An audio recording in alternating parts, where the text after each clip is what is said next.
Salut à tous, c'est Axel de testmobile.fr et aujourd'hui je vais tester pour vous le HTC Desire 816 qui fait partie, on va dire, d'un duo de terminaux qui ont été dévoilés au dernier MWC en 2014. Et il s'agit vraiment de la nouvelle gamme, de nouvelle série Desire avec un design très particulier qui reprend un petit peu l'esprit One avec quelques petites nouveauté finalement chez HTC, enfin nouveauté, bon, on le verra après, mais on retrouve quand même des choses qu'on voyait sur les anciens One, je pense notamment au One X, ce genre de choses avec vraiment du plastique unibody, ce genre d'approche qui est plutôt sympathique. Et donc celui-ci est également accompagné du Desire 610 qu'on n'a pas encore testé, on le testera, je sais pas encore quand. Là, on est sur le 816, c'est ce qu'on peut qualifier de phablette. Alors, on dit un phablette, une phablette. Bon, c'est un appareil avec un très très grand écran. On va passer par les spécifications. Juste pour info, j'ai pas la boîte. C'est pas un prototype, mais souvent avec HTC, on n'a pas les boîtes commerciales lors des tests. C'est pas grave. En gros, vous aurez, comme d'habitude, des écouteurs normalement assez basiques chez HTC, sauf erreur de ma part. Le bloc chargeur et un câble USB, micro USB. Alors ensuite, c'est un appareil qui tourne sur Android 4.4.2 avec Sense 6 dans la même version qu'on a sur le HTC One Mini 2 qu'on a testé il n'y a pas longtemps. Donc pour ceux qui ont déjà vu le test du One Mini 2, ça vous donne en fait une bonne indication de l'approche au niveau des fonctionnalités, c'est surtout ça.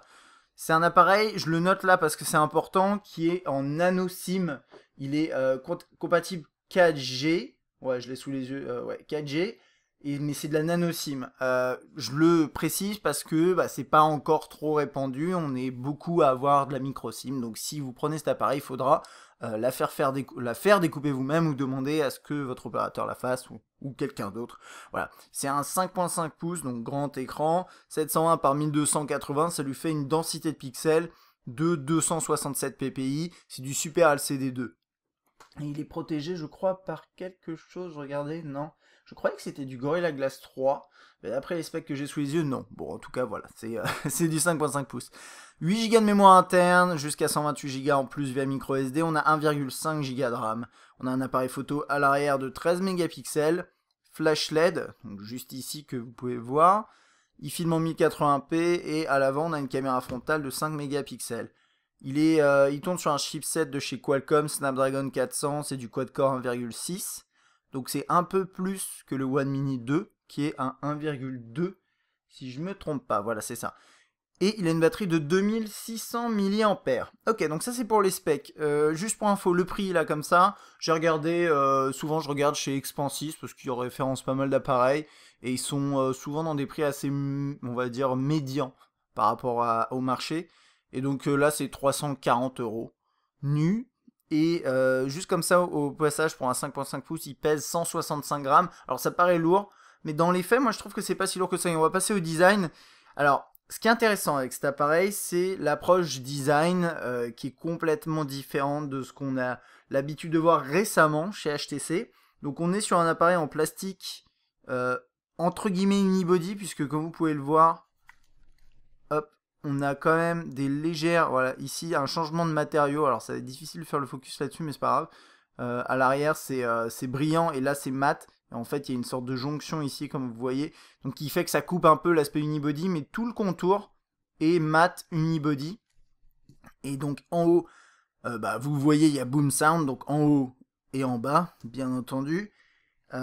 Et donc ça voilà, c'est cet aspect en fait polycarbonate unibody, c'est quelque chose de nouveau, la batterie n'est pas amovible. En haut, on a la caméra frontale, on a le premier haut-parleur en haut, et là dans cette barre noire, on a quelques capteurs. La barre noire elle est juste ici, voilà. Comme vous pouvez à peu près le voir, malgré les reflets. En bas on a le logo HTC, la deuxième partie du haut-parleur. On doit avoir également le microphone principal qui se cache à l'intérieur, puisque je le vois pas en dessous. Et on a le micro USB ici en bas à droite. Il n'y a pas de touche sensible puisque les touches sont tactiles intégrées directement dans l'interface comme souvent récemment, notamment chez HTC mais pas uniquement. Sur la droite, on a un grand cache, c'est vraiment un très long cache qui n'est pas trop dur à enlever. Là-dedans, vous avez tout ce qui est SIM, nano SIM et micro SD. Vous avez également un slot vide au milieu, alors qui est rempli, là il y a du plastique dedans, c'est dur. et on peut pas l'enlever. Alors je sais pas s'il y a le support en hardware, mais en tout cas c'est parce qu'il y a une variante DualSim qui est proposée dans certains marchés que nous on n'a pas. Et honnêtement, je me suis pas amusé à le démonter pour voir s'il y avait moyen d'enlever ce bloc-là et de le rendre compatible DualSim. À mon avis, il y a quand même plus que juste un morceau de plastique inséré pour empêcher de mettre une SIM. Mais bon, je vous inviterai, si vous avez envie de perdre votre garantie, à le démonter intégralement, si vous avez envie. Alors, à gauche, étrange, mais c'est ça. On a la touche on-off verrouillé, déverrouillé et le bouton de volume. À l'arrière, tout ce qui est appareil photo, voilà, pile en haut à gauche, avec le flash LED encerclé de cette façon-là, c'est plutôt sympa. Là, c'est brillant, donc ça signifie trace de doigt, pardon, et le logo HTC qui est plutôt balèze, et c'est à peu près tout. Alors, il y a pas mal de gens qui n'étaient pas trop fans de l'aspect très brillant à l'arrière, alors que les contours étaient mat. Honnêtement, à l'utilisation, je trouve pas ça choquant. Il y a un truc qui est sympa quand même, il faut pas l'oublier, le brillant en plastique, ça permet de bien l'accrocher quand même avec les doigts. Le mat, c'est beaucoup plus lisse. Finalement, ça glisse beaucoup plus parce que les doigts n'accrochent pas. Là, je peux faire comme ça, je le tiens à plat et il va pas bouger. Je suis pas sûr que ça aurait fait comme ça avec du mat. Bon, ça c'est un des trucs. Sinon, esthétiquement parlant, il est pas mal du tout. Alors, on va parler maintenant ergonomie et finition. Bon, première chose, je vais faire finition parce qu'il n'y a pas grand chose à dire et ergonomie un peu plus. C'est un appareil qui pourrait être parfait niveau finition puisque c'est du unibody, c'est ce genre de truc et moi j'aime beaucoup, ça me pose pas de problème. Le polycarbonate, on connaît pas mal de constructeurs qui le font, notamment Nokia, et ça marche très bien. Le seul petit souci avec HTC ici, c'est justement ces jonctions sur les côtés où parfois ça craque un peu. Enfin, ça craque, ça grince. Et ça va dépendre des moments, là vous allez sûrement pas l'entendre. Ah, peut-être un peu. C'est pour chipoter, mais c'est vrai que je m'attendais à quelque chose de vraiment nickel au niveau des finitions. Et quand je l'ai pris en main, les 5 premières minutes, je me suis rendu compte tout de suite, enfin même pas les 5 premières minutes, mais dès que vous le prenez en main, vous vous rendez compte que ça craque un petit peu. C'est pas réellement un problème. Je pense quand même que voilà, les finitions auraient pu être meilleures. Peut-être que vous n'aurez pas ça sur votre appareil, vous. En tout cas, moi, il grince un peu. Je pense que vous l'aurez quand même parce que c'est pas un proto. Donc voilà, ça c'était pour cette partie-là. Sinon, niveau ergonomie, alors. On a un appareil qui clairement s'utilise à deux mains. On a testé récemment le G3, qui, comme c'est du très haut de gamme, est moins qualifié de phablette, parce que en fait c'est un appareil très polyvalent. Là-dessus, on a surtout l'accent sur l'écran. Alors pas uniquement, vous le verrez tout au long de ce test, mais c'est quand même avant tout une phablette par rapport aux autres produits qui sont dans les mêmes prix, dans la gamme de HTC. C'est surtout même le M8, là de tête, j'ai plus la taille de l'écran, je crois c'est 5.2 ou 5, mais en tout cas c'est pas du 5.5, et ça montre vraiment que ce produit-là est vraiment dans la gamme HTC, un ou une phablette. Cela étant dit, ils ont choisi donc, alors au niveau de l'ergonomie, ce qui est bon à savoir, c'est que plus l'écran est grand, donc plus il est large, l'appareil est large, difficile à manipuler, donc vous irez sûrement vers une manipulation à deux mains. À côté de ça, ça peut être mieux optimisé. Donc par exemple sur le G3, vu qu'il y a des moyens qui sont mis sur cet appareil, c'est assez optimisé. Ici, comme vous pouvez le voir, les bordures sont assez costauds, je trouve, voilà. Et c'est un appareil qui est quand même assez large. Donc il est fin, 8 mm seulement, et relativement léger, je trouve, donc agréable à prendre en main, mais il reste assez large. Donc si vous voulez le manipuler à une main, c'est très compliqué, c'est voire totalement impossible. Mais il y a un truc qui m'a marqué, alors c'est pas forcément toujours valable, parce que c'est surtout pour les droitiers finalement, vous allez voir c'est un peu bizarre, mais concrètement si je l'utilise à une main, il n'y a pas le double tap parce qu'on n'a pas le système de comment ça s'appelle de puce accessoire à côté pour détecter le double tap, ce genre de choses. Donc voilà. Donc, vous allez l'utiliser, imaginons à une main.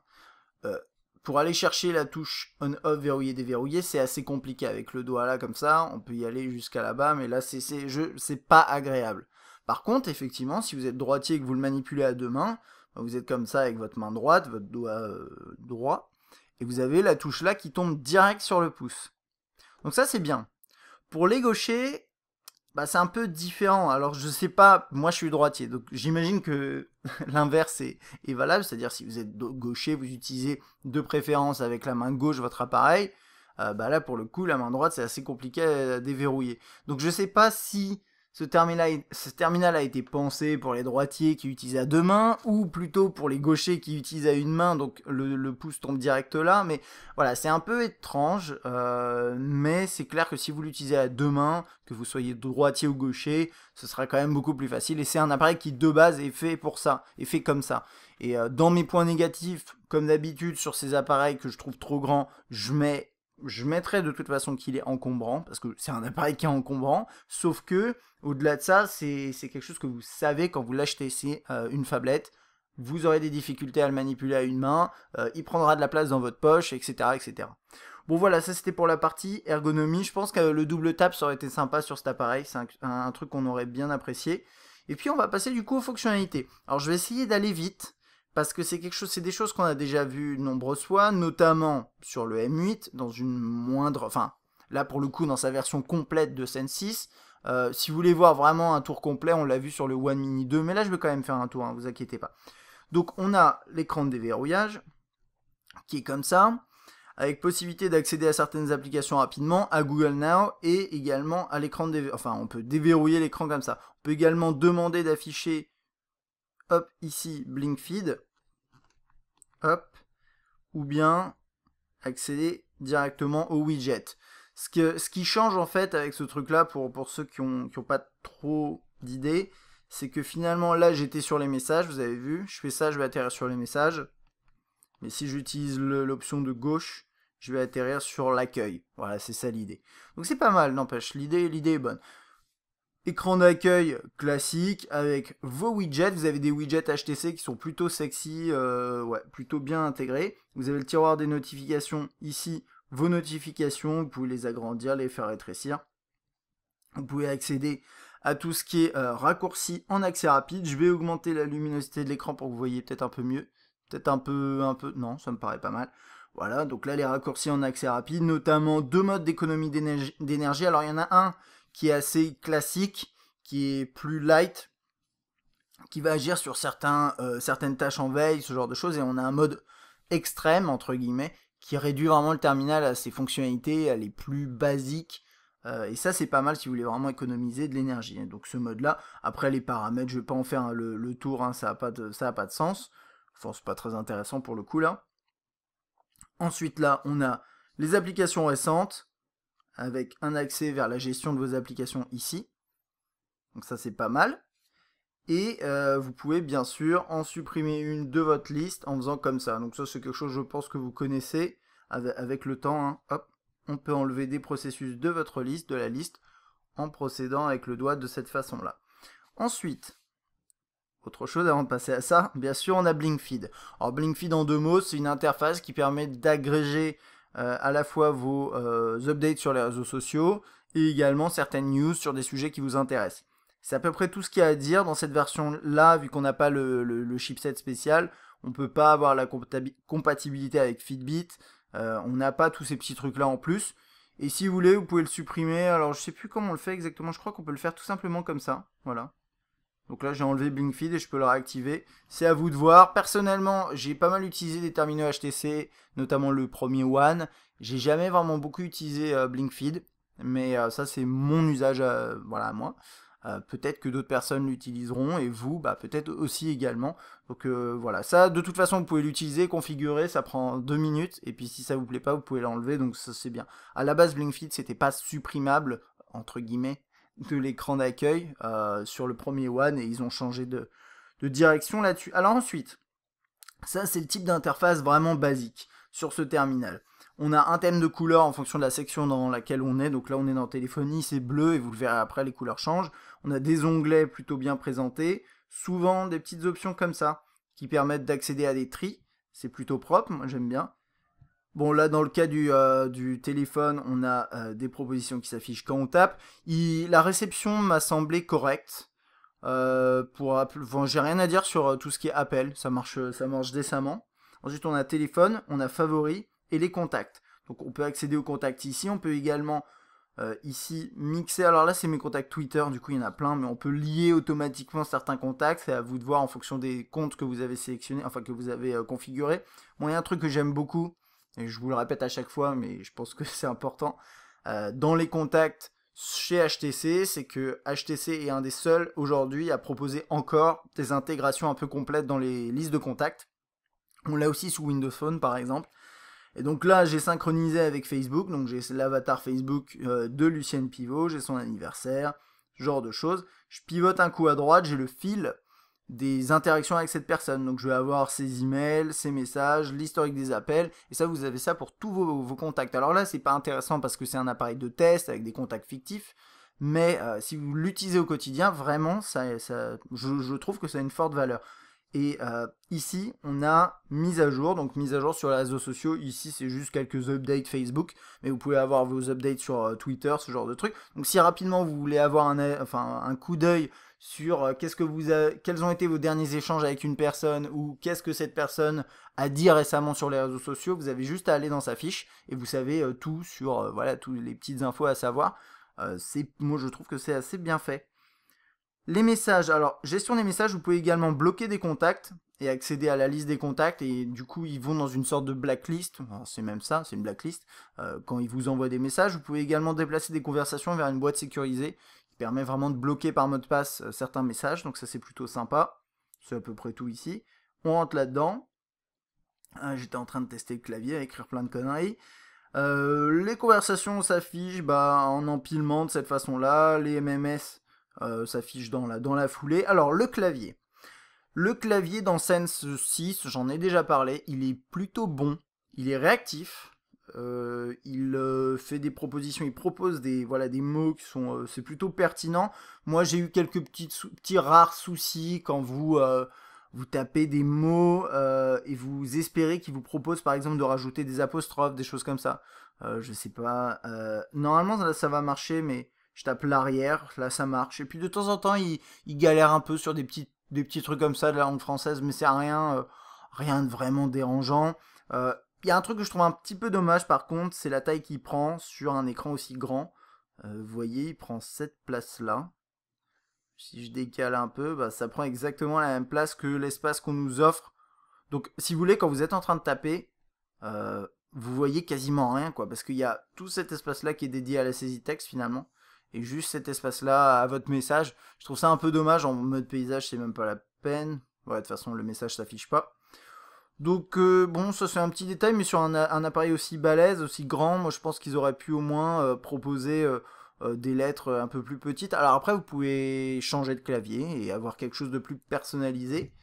Ça c'est plutôt bien. Donc c'est le seul reproche que je pourrais faire à cet appareil là-dessus. Saisie texte, c'est les lettres un peu trop, tout est trop grand. Ça permet de bien rentrer du texte, mais vous pourriez les avoir plus petites et ça changerait rien. Ce serait tout aussi confortable. Voilà pour toute cette partie-là. On va rentrer dans le menu principal. On a différents tris, personnalisés, alphabétiques et les plus récents. On a un lien vers le Play Store, tout ce qui est recherche, le grand classique là-dessus. On va passer dans l'ordre là. Donc vous voyez, on retrouve le type d'interface qu'on a eu pour tout ce qui est téléphonie et même SMS. SMS, il n'y avait pas ça, mais plutôt téléphonie. On a des filtres sur les côtés, enfin des onglets sur les côtés, différentes options. Ça c'est le client email par défaut, celui qui est proposé par, on va dire dans Android brut et personnalisé par HTC, qui est très très bien. J'ai rien à dire là-dessus. Je sais pas pourquoi il avait des messages tout à l'heure et là il les a plus. Ok, soit. Puis bien sûr il y a le client Gmail. Ensuite là on est dans tout ce qui est agenda, pareil, des défilements latéraux, différents tris, jour, mois, semaine, mon planning, bon ça s'affiche bien, c'est propre. Moi j'aime beaucoup cette interface. On peut sélectionner les dates, on a les propositions en bas, enfin les propositions, les différents rendez-vous. Alors là il n'y a rien, c'est pas très intéressant, mais voilà, vous avez votre liste en bas, tout est partagé. Sur cet écran de taille assez conséquente, c'est plutôt agréable. Ensuite, je vais pas oublier le web, normalement il est dans la liste. Je fasse attention à ça quand même, il est dans un des dossiers. On va passer sur le web maintenant parce que j'ai peur de l'oublier, ce serait dommage, je vais faire l'appareil photo juste après. Alors le web, comme d'habitude, depuis même depuis un an, voire un an et demi, voire plus, ça va dépendre des constructeurs, mais en fait il y a deux possibilités. Soit vous utilisez Chrome pour Android, soit le navigateur par défaut dans Android qui est souvent personnalisé. C'est un peu le même esprit que pour le client email. Donc là vous pouvez faire double tap, voilà. Donc là c'est ça chez HTC ils le font comme ça. Ils ont tous une approche un peu différente, mais vous pouvez zoomer donc dans un texte, et ça le remet en forme pour vous afficher tout bien. Donc ça c'est propre, moi j'aime bien. Bon là c'est un peu zoomé n'importe comment. Et l'expérience est vraiment bonne, on a un écran de grande taille, alors on n'a pas une densité de pixels énorme, mais c'est plutôt propre. D'ailleurs juste après je vous parle de l'écran parce que j'en ai parlé vaguement, mais j'ai pas dit grand chose à vrai dire, donc c'est pas grave. Et voilà, c'est tout. L'expérience web honnêtement est bonne. Chrome, la seule différence, c'est qu'éventuellement de temps en temps, je trouve que c'est un peu plus réactif. Et puis surtout, vous avez la synchro avec Google. Alors, juste pour parler de l'écran, même si c'est vrai que là, du coup, je suis un peu hors sujet, c'est pas grave. La densité de pixels n'est pas extrêmement élevée, 267, mais je trouve qu'on a quand même un rendu qui est bon. Et notamment là, si vous regardez un petit peu sur des petits caractères comme ça, oh là, ouais, en zoomant, c'est un petit peu compliqué. Je vais me rapprocher un tout petit peu de la caméra. Voilà.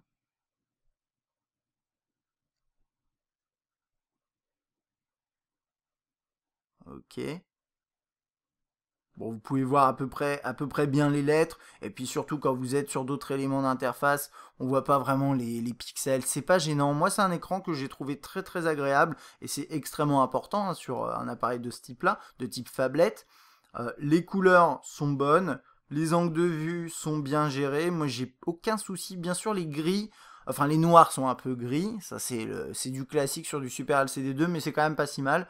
Et le dernier truc, c'est que j'ai trouvé, alors là par contre, je sais pas si c'est relatif à l'écran à proprement parler ou à la plaque juste au-dessus, j'ai trouvé que c'était assez réflectif. On a une luminosité de 175 à peu près lux sur du blanc au max, donc ce qui est pas si mal. Mais c'est vrai que j'ai l'impression qu'il voilà, là par exemple je vous montre au niveau des reflets, il est assez marqué et ça c'est important en extérieur parce qu'on a beau avoir une forte luminosité, si au final l'écran reflète tout, c'est un petit peu compliqué. Donc là c'est pas non plus difficile, mais je sais que j'étais dans le métro l'autre jour, enfin c'était dans l'RER en extérieur, j'avais un peu de lumière qui venait sur l'écran, j'étais en luminosité max. Et bah, j'étais moins à l'aise qu'avec mon Nexus 5 voilà, quand j'écris des choses ou quand je regarde une vidéo. Donc bon, ça c'est peut-être le seul petit élément qu'on pourrait reprocher à cet appareil au niveau de l'écran, sinon il est très très bien, et ce qui est quand même nécessaire comme je vous dis sur un appareil de type phablette.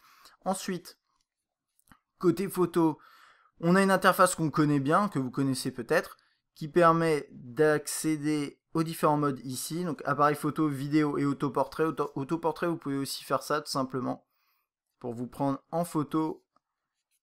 Ici, le flash, là, les différents modes, hop, différentes options. Donc on a différents modes là, automatique, HDR, panoramique, on a ici le mode anti-tremblement. On n'a pas de mode manuel, hein, c'est comme sur le One Mini 2. C'est un peu dommage, mais on n'en espère pas trop non plus. Il y a le mode macro. Alors d'ailleurs, en parlant de macro, je vous inviterai à regarder la qualité photo et vidéo sur le test écrit. Mais concrètement, la macro, elle est pas mal. Il arrive à faire le focus de très très près. Et j'ai trouvé ça, moi j'aime bien quand ça arrive. Et j'ai trouvé ça très agréable. Réglage des ISO, balance des blancs, exposition. Et d'ailleurs au niveau de l'exposition, ça c'est souvent comme ça que ça se passe, hein, mais quand vous définissez le focus sur une zone, que ce soit en vidéo ou en photo, il va à la fois faire le focus et à la fois régler l'exposition en fonction de l'environnement, des éléments et de la luminosité à l'écran là où vous appuyez, quoi. Et ça se fait très très rapidement. Donc c'est pareillement assez agréable, quelques effets là, rien de transcendant. Et vous avez des effets comme ça aussi dans les paramètres, enfin dans la galerie après. Et c'est à peu près tout. Là on a les paramètres. On peut régler alors la résolution en 16:9. Donc vous voyez. Donc on est sur du 13 mégapixels, mais ça fait quelque chose d'assez approximatif. Et par contre si vous voulez la résolution max, comme d'habitude, faut passer bon je vous le fais pas, mais il faut passer en 4 tiers. Et vous avez quelque chose de supérieur. Vous avez la grille, retardateur. Si vous restez appuyé sur le bouton ici, ça prend plusieurs photos, ça fait une semi-rafale, c'est assez efficace. Et on n'a pas de mode Zoé ou similaire à Zoé, comme sur le One Mini 2. Voilà, c'est à peu près tout. Côté vidéo, vous capturez en 1080p. Et voilà, ensuite la galerie. Différents tris sur les côtés. Donc lieu si vos photos sont géolocalisées, date éventuellement. Ici jour, mois, année. Donc différentes façons vraiment d'accéder à vos photos via pas mal de tri. Puis ensuite vous avez le fameux highlight, donc qu'on peut activer au niveau du son. Donc juste pour rappel, en fait, oups. Ce qui va se passer, c'est que ce terminal, il va être capable de vous proposer vos fichiers, vos photos et vos vidéos toujours avec différentes catégories, différents tris, donc que ce soit des dossiers physiques, que ce soit des dates, par exemple vous avez pris des photos sur une journée hier, bah, il va vous faire un dossier juste hier. Et pour chaque tri, vous avez en haut à chaque fois un truc qui s'appelle Highlight, qui est une mise en avant, une sorte de slideshow animé qui se crée automatiquement, qui prend quelques photos, quelques vidéos de votre sélection, et qui fait une sorte d'animation. Alors cette animation, vous pouvez l'éditer, vous pouvez changer le thème, vous pouvez changer le contenu sélectionné. Donc voilà, c'est ça. Moi, c'est un truc qui m'a jamais emballé, honnêtement. J'ai jamais partagé un highlight. J'aimerais bien avoir des chiffres là-dessus, mais je pense pas qu'HTC va communiquer là-dessus. Là, on a les thèmes, on peut changer la musique. Enfin, ça, c'est l'idée. On peut également les remixer. Alors, c'est où? Attendez, on peut normalement les partager d'une façon ou d'une autre, mais c'est jamais très simple. Alors, partager via, voilà, vous pouvez les partager. Et en fait, ça les exporte également en fichiers. Normalement, c'est des fichiers vidéo. Je crois que c'est du MPEG ou un truc comme ça. Enfin, bon, voilà, ça c'est Highlight. Ça, c'est un des seuls trucs encore un petit peu gadget qu'on trouve sur ces appareils, notamment c'est pareil sur le Mini 2, on le trouve également. Alors là, on a Zoé. C'est une application qui est censée être disponible cet été. Là, on est début juillet, il n'y a toujours rien. Zoé, ça fait allusion finalement à la fonction Zoé qu'on connaît, si vous avez vu en tout cas mes tests des précédents One.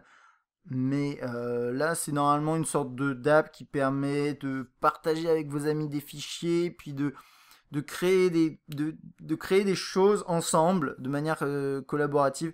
Ça n'a pas trop été développé par HTC lorsqu'ils l'ont présenté à la sortie du M8, à l'annonce du M8, et normalement il est dispo cet été et c'est toujours pas là. Donc bon, c'est pas grave. Moi ça me touche pas des masses, mais j'ai hâte quand même de voir ce que c'est exactement.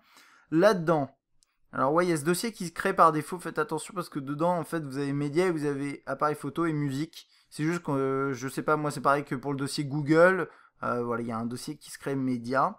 Dedans on a quelques applications, notamment la radio FM, on va passer sur la musique. Donc la musique pareil, là on est dans du orange pour tout ce qui est médias.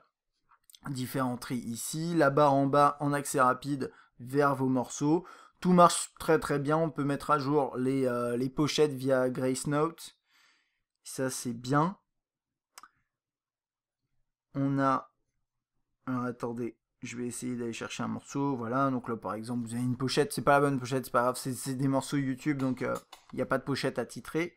Enfin ouais, à signer. Donc là on a la liste en attente, parce que j'ai lancé un album, on va dire. Ça c'est bien. On a la lecture en cours, on peut appuyer pour avoir... je sais plus... Non, je confonds avec un autre appareil que j'ai testé récemment où on avait les paroles. Je crois pas qu'on puisse avoir les paroles sur celui-là. Et par contre, vous pouvez mettre à jour la pochette. On va voir ce qui va télécharger. Je pense qu'il va soit rien trouver, voilà, soit mettre des trucs nazes. Donc c'est pas ça, mais c'est pas grave. Il y a un truc à savoir, ouais. Quand vous faites mettre à jour, il va prendre n'importe quoi. Peu importe, si c'est pas bon, c'est pas grave, il va vous le balancer. Et du coup, vous vous retrouvez avec des pochettes bidons. Bon, c'est un peu dommage, mais quand vous avez une belle sélection de vrais morceaux et qui n'ont pas de pochette, bah parfois ça peut vraiment vous aider. On a le visualisateur, visualiseur, excusez-moi, je complexifie un mot inutilement. Hop, ça fait une petite animation absolument sensationnelle. Et puis ensuite, après, vous avez la barre de lecture en bas. Alors, quand vous lisez de la musique, vous avez bien sûr les widgets, vous avez la lecture en haut, et vous avez l'écran d'accueil, voilà, ici. Donc ça, c'est un classique, mais c'est très très bien. Et côté qualité du haut-parleur, je vais vous faire écouter ça vite fait.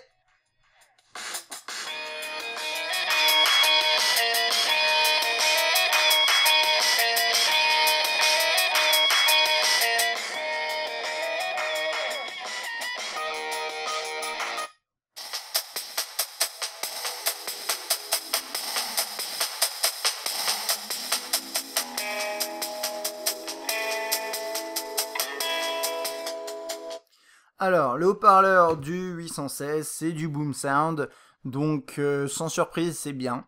Moi, ça me plaît tout à fait. J'ai pas grand-chose à dire dessus, hein. C'est un bon haut-parleur. Il m'a semblé plus puissant que celui du Mini 2. D'ailleurs, je dis semblé, mais j'ai fait le test, et oui, effectivement, il est un peu plus puissant, donc ça c'est bien. La qualité est tout à fait bonne, le volume est élevé, voilà. De toute façon, aujourd'hui, encore une fois, chez HTC, tous les appareils qui sont équipés de Boom Sound, donc vraiment ça s'appelle Boom Sound, c'est double haut-parleurs frontaux amplifiés, c'est aujourd'hui les meilleurs haut-parleurs sur mobile sur le marché. Voilà, c'est comme ça actuellement. Après, ça peut changer, mais actuellement, la situation est comme ça. Donc, si vous êtes intéressé par des terminaux avec des bons haut-parleurs, aujourd'hui, regardez chez HTC, ça reste une très très bonne possibilité. Il n'y a pas que HTC qui fait du bon haut-parleur, mais aujourd'hui, ils proposent les meilleurs haut-parleurs sur le marché. Il n'y a pas grand-chose à dire de plus, c'est très bien. Ensuite... Là, on a fait le tour, c'est bon, toc toc toc, mode voiture, c'est un vrai mode voiture qui marche bien. Je vais pas l'utiliser parce que c'est pas très intéressant, mais c'est un mode voiture et c'est un vrai mode voiture dans le sens où vous avez une interface dédiée pour la lecture musicale, ce genre de choses, pas des liens vers les autres sections. Tout ce qui est horloge, compte à rebours, etc. L'interface est propre. Des outils HTC mode enfant qui est pas intéressant, on va même pas en parler. Les contacts, on a déjà vu. Le Play Store, c'est pas intéressant. Scribe, c'est une sorte de carnet où vous pouvez faire des dessins, des notes, ce genre de trucs. Les exemples montrés sont beaux. Honnêtement, c'est compliqué d'arriver à des résultats de ce type-là. Mais de toute façon, vous avez plein d'applications qui permettent de prendre des notes. À vous de voir ce qui vous intéresse. Enfin, ce qui vous intéresse le plus. Et vous avez également les tâches ici. Tac. Hop. Voilà. Et vous pouvez synchroniser avec Google Tasks si vous avez envie. Je sais plus si ça synchronise avec Evernote par contre, je crois. Je suis pas sûr parce que j'ai pas configuré de compte Evernote. Mais bon, voilà, vous avez quand même cet utilitaire là. Bourse, bien sûr la fameuse application météo. Bon, je vous la montre, hein, mais elle est bien.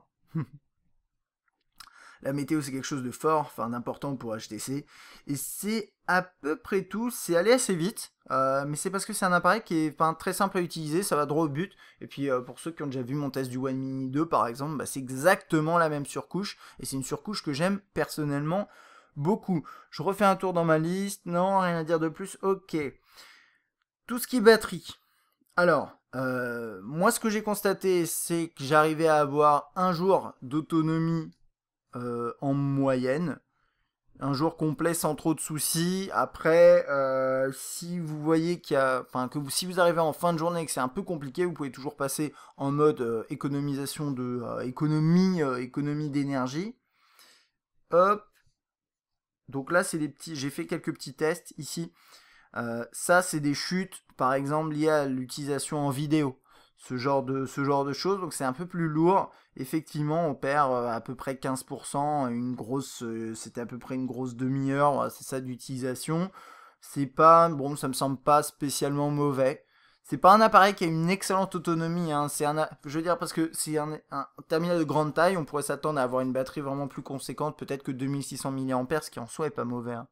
Mais comme on a quand même une grande surface d'affichage, bah, si vous voulez, en veille, ça va. Là, c'est de la veille et ça chute vraiment tout doucement. Vous voyez, les heures défilent sans que ça descende. Donc ça, c'est bien, mais c'est classique. Par contre, dès qu'on commence à vraiment bien utiliser l'écran, bah, ça devient plus compliqué. Il y a un truc, par contre, qui est pas inintéressant de mentionner, c'est qu'il chauffe pas trop. Alors, j'ai fait un test, c'était quand ça? C'est il y a à peine une heure. Attendez. Voilà. Donc là, c'est de la charge, ça chauffe toujours un petit peu en charge, mais ça va pas dépasser les 40, alors qu'il y a beaucoup de terminaux qui dépassent les 40, notamment le One Mini 2 qui lui est en alu. Là, ça c'est un test sur un processus 3D un peu lourd, et il chauffe un peu, on le sent un peu dans la main, mais c'est pas gênant. Et donc ça c'est plutôt une bonne chose, hein. Si vous aimez pas les appareils qui chauffent, bah, celui-ci il s'en sort plutôt pas mal je trouve. Donc là voilà, ça c'est la consommation en usage un peu plus pointu, un peu plus marqué. Donc là, ici, en 3D, avec un processus en 3D. Donc forcément, ça chute plus rapidement, et ça, c'est un classique, mais c'est pas non plus drastique.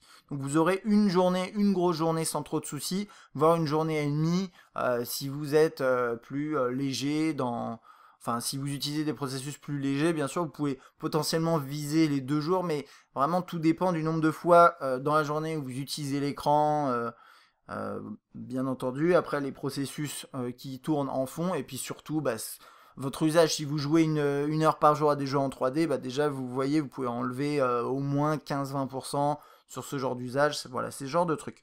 Ok, ensuite niveau perf, je vous disais c'est un appareil en Snapdragon 400, donc c'est pas le tout dernier processeur de Snapdragon, enfin de Qualcomm qui vient de sortir, le tout dernier chipset, mais ça reste du quad-core 1,6.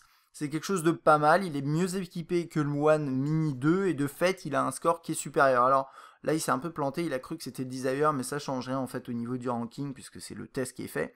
Et il le place finalement un peu en dessous du One de l'année dernière, ce qui me semble pas si mal, hein. Il est au même niveau que le Note 2, qui reste un appareil qui est puissant. Donc c'est plutôt bien. Donc ça c'est sur dans les benches. Après dans l'interface, vous l'avez vu, je pense tout au long du test, j'ai eu aucun problème. Vraiment aucun problème. Sur le web ça tourne bien, j'ai pas de ralentissement. Ouais, non, je sais pas ce qu'il y a à dire de plus sur le. Honnêtement, les performances sont excellentes. Pour moi, c'est des performances de haut de gamme sur un appareil qui est quand même pas non plus pas cher, hein. On est dans les 350 euros, mais on a de très très bonnes performances avec un grand écran. Donc c'est quand même pas mal. Et puis niveau qualité photo vidéo, moi ce que j'ai constaté, c'est de jour les couleurs sont bonnes, la macro est bien. C'est un peu bruité par contre, même quand il y a beaucoup de lumière, donc ça m'a un peu perturbé, ça me plaît pas des masses. Mais ça reste, voilà, ça, c'est pour chipoter, c'est quand vous commencez à zoomer dans les clichés, ce genre de choses. De nuit, c'est décent, sans plus, mais ça passe, on peut arriver à faire de belles photos si on bouge pas trop, et puis si on joue un peu avec les paramètres de temps en temps.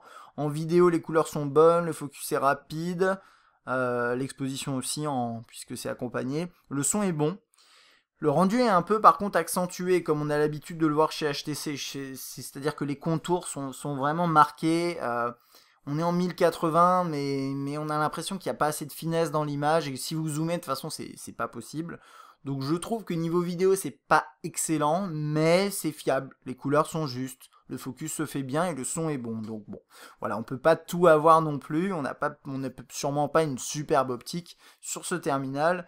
Et c'est à peu près tout là-dessus. Donc pour résumer, sur ce 816, est-ce que c'est un bon smartphone? Est-ce que c'est une bonne, on va dire, phablette? Eh bien, on va passer d'abord par les points positifs. Premier truc, malgré tout, le design, je trouve qu'il est bon. On a un appareil qui est fin, qui est un assemblage de plastique, mais qui fait pas bas de gamme du tout. Il est en unibody, alors on n'aimera peut-être pas le côté brillant avec les traces de doigts, mais ça va dépendre de vos goûts. Il y a plusieurs couleurs en fait, hein. Là c'est une sorte de bleu-gris. On a également, alors j'essaie de retrouver les couleurs, là excusez-moi, j'avais pas préparé ça avant, mais je sais qu'il y a toute une ribambelle de couleurs. Voilà, il est noir, blanc, rouge et vert. Alors après vous n'avez pas toutes les couleurs non plus si vous regardez en France, mais vous en avez quand même une petite collection, donc voilà, à vous de vous faire plaisir là-dessus. Et là, juste pour info, je vous ai dit, hein, mais c'est bleu, c'est une sorte de bleu marine, mais très très gris. Ça se voit pas très très bien à la caméra à mon avis. Donc ça, c'est la première chose, c'est le design qui finalement est pas mal. Malgré les petits grincements, honnêtement, ça me dérange un peu, mais on peut éventuellement l'oublier à l'usage. On a l'écran qui est bon, et c'est important pour un terminal en 5.5. On a une interface Sense6 que je trouve très bien, avec des fonctionnalités qui l'accompagnent qui sont bonnes. Alors on n'en a pas à tire-larigot, on n'a pas un appareil super gadget. Il va falloir ensuite rajouter des applications via le Play Store. Moi je trouve que pour un appareil à ce prix-là, c'est très bien. C'est-à-dire qu'on a une bonne interface qui marche bien. En plus, les performances sont bonnes, hein, ça c'est un autre point positif, les bonnes performances. Et puis après, si vous voulez rajouter des fonctions, c'est à vous de le faire. Ça me semble assez logique. Et puis bien sûr, on a Boom Sound qui est très très bon au niveau du haut-parleur, bien sûr. Qualité photo vidéo, bah la qualité photo, moi je trouve que c'est bien, notamment de jour. Qualité vidéo un peu moins bien, mais c'est pas vraiment un point négatif. Alors l'autonomie, c'est pas un point négatif non plus, c'est un point, on va dire, c'est une autonomie moyenne. On aurait aimé plus. Mais voilà, c'est pas non plus un gros point négatif, c'est-à-dire que vous aurez normalement votre journée sans trop de soucis. Alors, au rayon des points négatifs, il n'y a pas grand-chose, honnêtement. Moi, j'aime pas trop le fait qu'il soit en nano SIM, mais comme c'est l'évolution des standards, c'est pas censé être un point négatif, mais ça peut gêner certaines personnes, mais bon, pas au point de pas l'acheter à mon avis, mais je le mentionne comme ça, mais pour moi, c'est pas un vrai point négatif. Bien sûr, il est encombrant. Alors, comme je l'ai dit au début, quand vous achetez un appareil en 5.5 pouces, vous savez que c'est encombrant, que c'est un appareil que vous n'allez pas facilement pouvoir utiliser à une main, même pas du tout. Pour le coup, le choix du bouton à gauche, je suis pas fan, j'aurais préféré qu'il soit à droite, je pense que ça aurait été plus simple pour tout le monde, je pense. Après, j'aurais peut-être même préféré d'avoir le double tap, mais sans même utiliser un chipset en plus dédié à ça. Donc bon, ça c'est le petit truc. Côté ergonomie, donc voilà, c'est pas en soi un point négatif, mais sachez que si vous achetez cet appareil, vous pourrez difficilement l'utiliser à une main et y prendre la place, et c'est un fait, mais c'est pas non plus une brique, et c'est ça qui est bien, c'est qu'il est fin et relativement léger, je trouve, pour sa taille. Ensuite, on a les finitions, elles auraient pu être meilleures, pas au niveau des boutons ni rien, mais voilà, les petits grincements dont je vous parlais, on s'y habitue, c'est pas dramatique, mais ça reste un point un petit peu négatif sur cet appareil, parce qu'au final, tout au long de mon test, j'ai pas été bluffé, à part peut-être par le haut-parleur ou peut-être par, je sais pas, Sense 6 que je trouve toujours aussi bon, mais j'ai pas non plus été extrêmement déçu par des petits points. Voilà, c'est un appareil que je trouve globalement bon pour une phablette. Donc l'autre question à se poser, c'est pour 350 euros, ou quels sont ses concurrents finalement actuellement. Alors il y en a pas mal. Mais je vous en cite deux que j'ai vus comme ça en surfant un peu sur la toile et en regardant les prix qu'il y a en ce moment. Si vous cherchez un appareil peut-être plus puissant avec un écran plus grand, il y a le Z Ultra. Alors attention, Z Ultra, c'est une phablette, mais c'est une mini tablette. C'est extrêmement grand, et c'est pour ça d'ailleurs qu'il a baissé en prix au fil du temps, parce qu'il est trop grand et que personne en veut, parce qu'on ne sait pas où le ranger. Donc ça c'est la première chose. Après il y a sinon la gamme des Ascend Mate éventuellement. Alors le 2 je ne l'ai pas vraiment trouvé en France. Mais le 1, alors là par contre niveau spec c'est pas un truc de fou, il est pas, je crois qu'il arrive à peu près au niveau de celui-là, sans vouloir dire de bêtises. Et il est à 239 € actuellement, et par contre là aussi c'est un écran un peu plus grand que le 5.5, je crois que c'est du 6 point quelque chose. Donc voilà, ça c'est deux petits mobiles comme ça au passage. Si vous cherchez des grands écrans actuellement sous Android, il y a bien sûr d'autres possibilités, notamment sous Windows Phone. Je vous invite à regarder par exemple le 1320, il y a le 1520, il est plus cher que ça, mais bon, si ça vous intéresse, n'hésitez pas à regarder. Si la taille de l'écran, c'est votre critère principal, eh bien écoutez, celui-ci est vraiment très bon, mais n'hésitez pas, comme d'habitude, à regarder autour de vous les différentes propositions. Voilà, c'est à peu près tout pour ce test du Desire 816. J'espère qu'il vous a aidé dans votre décision d'achat, qui est toujours aussi difficile vu voilà, le nombre de produits. Et j'espère que cette vidéo aussi vous a plu, tout simplement. Et moi, je vous dis à bientôt.